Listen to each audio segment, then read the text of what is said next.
When I first moved to the UK, I wondered how much does it actually cost to live in the UK? Everybody says UK is an expensive country, but what does that mean in real terms in relation to my salary? Basically, I was thinking how much my money is going to stretch and how much I'm actually going to be able to save. So in this video, I'm going to be going through some of those things and sharing some of the costs of living in the UK. If you are a returning subscriber, welcome back. And if you're new here, hi, I'm Akib. I'm a GP registrar and an immigrant doctor currently living and working in the UK. And I make YouTube videos to share my journey, my experience of living in this country. Just a quick disclaimer, these are based on my own personal experiences. So if you're somebody who likes to live lavish, these might go up. And if you're more frugal than me, then these might be less. We all need a roof over our head when we come here. The first thing is rent. Rent is going to be expensive based on which city you live in and how close to the center you live. For example, when I was living in London, a one-bedroom flat in central London would cost me anywhere between £1,400 to £1,500. I used to live in Bromley and the flats over there were £1,100 a month. There are some other places such as Catford where I could have gotten a cheaper apartment, but I chose Bromley because I thought that was the first apartment I got and I wanted to stick with it. Now I've moved to Birmingham and obviously rent is a lot more cheaper, and that's when I learned that the moment you move outside London, your money stretches a lot more. So over here I rent a 2-bedroom apartment, and honestly the amount that I'm spending is a steal because even in the current situation, apartments in my area are going for £1,100, £1,200. But I guess I moved 2 years ago when the rents were around that area, and my landlord is a sweetheart, so he has not increased the rent. And to be honest, I'm not complaining. I'm pretty sure there are areas in Birmingham where you can get apartments for £800 with 3-bedroom, but it was just that my place was close to the center and I wanted to be somewhere in the close proximity. So in view of rent, it all depends on the location, it also depends on the proximity of the center, and it also depends on the area that you're living in. Once you start renting an apartment, the tax man is going to come for you. Yes, in the UK, you've got to pay something called a council tax. Council tax is mandatory for every person who's actually living in a house. Basically, if you've got a roof over your head, you've got to pay tax. And this money goes to the local council, which they use to fix roads, to clean up garbage, and also for social care. I know, it's painful, but you've got to pay for it. Looking at the current council prices in Birmingham, what the councils do is that they ban the house in an alphabetical order from A to H, A being the lowest amount of council tax you'll pay and H being the highest. And based on the area that you're living, your house will fall under that particular council ban. The way the council does is they have an amount that they're going to charge you for a year. So for example, they might charge you say £2,000 in a year, and that will be divided over 12 months and you're going to be paying it monthly. In my property, the council falls on band D. I'm paying around £190 of council tax per month. That is something you should know. When you're paying rent, always remember that there's an additional cost of council tax which will come on top of it. Also, one more thing, if you're a single person living in a house, it's called single occupancy. In that case, you're eligible for a 25% council tax discount. So folks, if you're living by yourself, make sure you apply for that discount and get that 25% back. Next is water, gas, and electricity. Since 2021, energy prices have all gone up. Before that, my friend used to tell me that there used to be very good competitive prices and people used to shop around for best energy prices every single year. Since I've come here, that's not been the case. So I've just got whatever that I had and just stuck with them. So how much would you expect to be paying for gas and electricity? It's difficult because it's based on how many people who are living in the household. In the winter, you're using your heaters, so obviously you're using more of your gas. In the summer, while that's switched off, you're using the fan, so you're using electricity more. On average, personally, I have kept around £150 per month, and I've always managed to keep my energy bills around that level. Although I know this is very personal, I've heard people who have children and their energy bills can go up to £250 to £300 a month. So if you're coming with a family, just be aware that it might be a lot more higher. On average, I'd expect around £250 to £300 a month that you'll be spending for gas, electricity, and water. We all need an internet connection, and there's a lot of companies here. I basically advise you to stick to the company which gives you the best internet and the fastest internet in this area. There are certain companies where the internet coverage can be quite poor, but they will give you cheaper rates. What I suggest is always go for the one with the best internet connections. Since I've come to this country, I have been with Virgin Media, and for me, they give me a fiber broadband, and I got an amazing deal for around £29 a month. Internet costs can run anywhere between £30 to £50 based on where you're living and how much of the package you're taking. So those would be some of the starter expenses you will need to fork out because you'll need all of them to live anyways. Now let's come to some additional expenses, things that you basically need to actually live: groceries, food, and traveling. Based on where you shop, your grocery bill can be as little as £150 to as high as £400. Obviously, factor in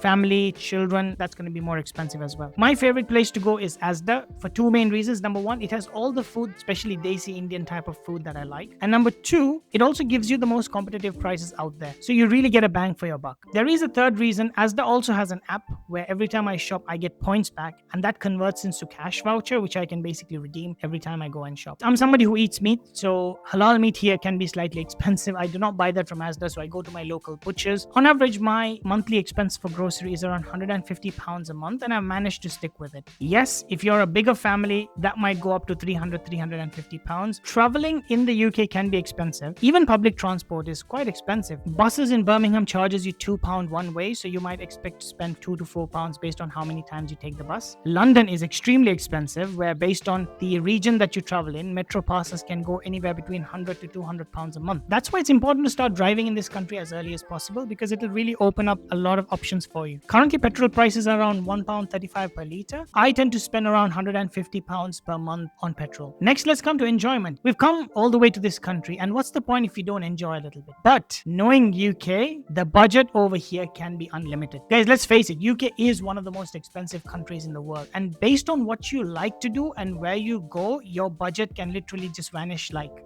this. So it's important to be careful and plan for this. Talking about enjoyment and budgeting, I have a little secret. In the past 3 years, I have watched plenty of movies in the theater, and I'm not paid for a single movie ticket. I get £60 paid every single year to my bank account for free. I also get free coffee from Greg's every single month. And every single time I pay for stuff like car insurance, they actually pay a portion of that money back to me. All of this is legal, and it saves you a lot of money for fun activities. And if you're interested in it, comment in the comment section below and let me know. I want to know your secret, and I'll make a separate video for it. From my perspective, the things that I enjoy spending money on is food. So I love going out to restaurants. I spend money on traveling, and I also spend money on card games. Let me show you. For example, the cards that you see over there, I don't know if you can see the cards over there. Let me show you.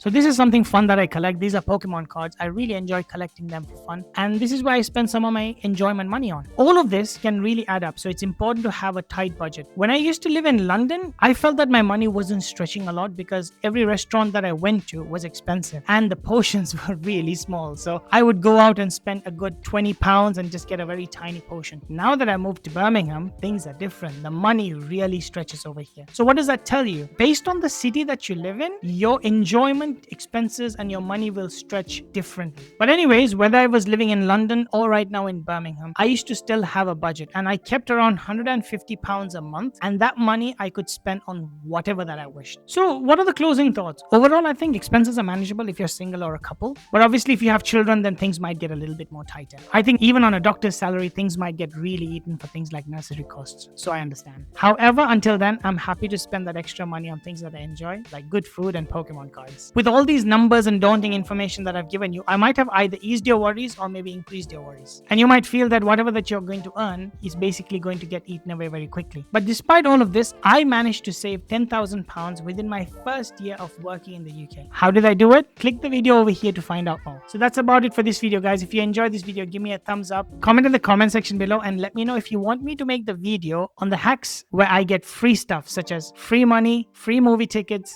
free coffee, and also cash back for expenses every single month.